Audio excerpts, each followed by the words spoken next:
Hello everyone. तो यार अभी एक लड़का है, उसने कमेंट किया है कि भैया मुझे जो ब्रांच थी वो मुझे सिविल मिली थी, सिविल इंजीनियरिंग ब्रांच मिली थी।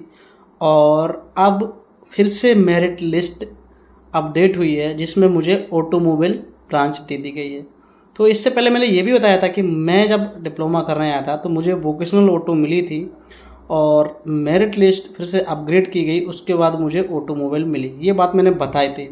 सेम वो चीज़ इस लड़के पे फॉलो हो गई है। तो मेरे कहने का मतलब है, जो जो जिन लोगों के साथ ऐसा हुआ है जिसकी ब्रांच चेंज हुई है, वो लोग कमेंट करके ज़रूर बताएं कि हाँ भैया मेरी ब्रांच चेंज हुई है। प्लीज़ बताएं ज़रूर, ताकि मुझे लगेगा हाँ कि काफ़ी लोगों का थोड़ा हेल्प हुआ है।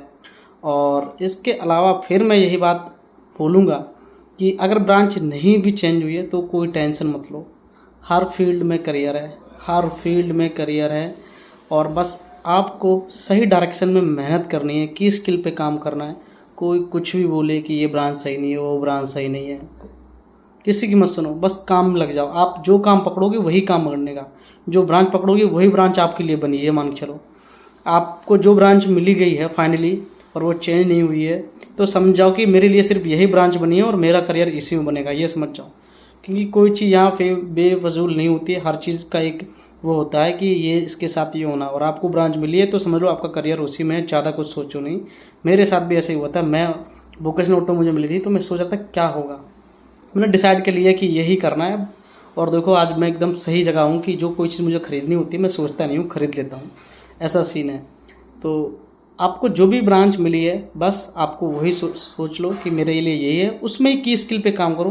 मैंने की स्किल बताई है बहुत सारी। इसके अलावा आप लोग टच में रहो तो काफ़ी जो भी इन्फॉर्मेशन है अपडेट में देता रहूँगा। और आप प्रैक्टिकली मत रहो। ऐसा नहीं कि आपने कॉलेज में एडमिशन ले लिया है आप टेंशन फ्री हो। थोड़ा अपना माइंड सेट चेंज करो। जैसे कि आपको इंडस्ट्री अगर विजिट करने का मौका मिलता है तो इंडस्ट्री विजिट करो, उससे क्या आपका जो थॉट है वो चेंज हो जाएगा। ठीक है, गैराज में कोई बड़ी गैराज है, मान लो अगर ऑटोमोबाइल के हो, बड़ी गैराज है तो वहाँ पे विजिट करो, देखो जाके किस तरह से काम होते हैं। क्योंकि जो आप पढ़ाई कर रहे हो, जो चीज़ कर रहे हो, वो एक भी इंडस्ट्री में काम में नहीं आने वाली है। वो सिर्फ एक रूट है उस इंडस्ट्री में जाने के लिए, परसेंटेज, वो एक रूट है। इसके अलावा जो भी पढ़ाई की है वो कोई भी उसकी कोई वैल्यू नहीं है इंडस्ट्री में। इंडस्ट्री में सारी चीज़ें प्रैक्टिकली चलती हैं। और कौन आदमी कितने अच्छे से प्रेशर को हैंडल करता है, कौन आदमी काम को स्मार्टली तरीके से करता है, ये इंडस्ट्री में बहुत इंपॉर्टेंट रोल प्ले करता है। तो आपको स्मार्ट बनना है, लेबर नहीं बनना है। अपने मानसिकता को इस लेवल पे लाओ और ये सारी चीज़ कॉलेज से लाओ। क्योंकि जब मैं एडमिशन करने गया तो जिस तरह मैं आपको गाइड कर रहा हूँ दोस्तों, मुझे कोई भी गाइड करने वाला नहीं था और मैं आपको हूँ गाइड करने के लिए। तो यार गाइडेंस लो और फॉलो करो।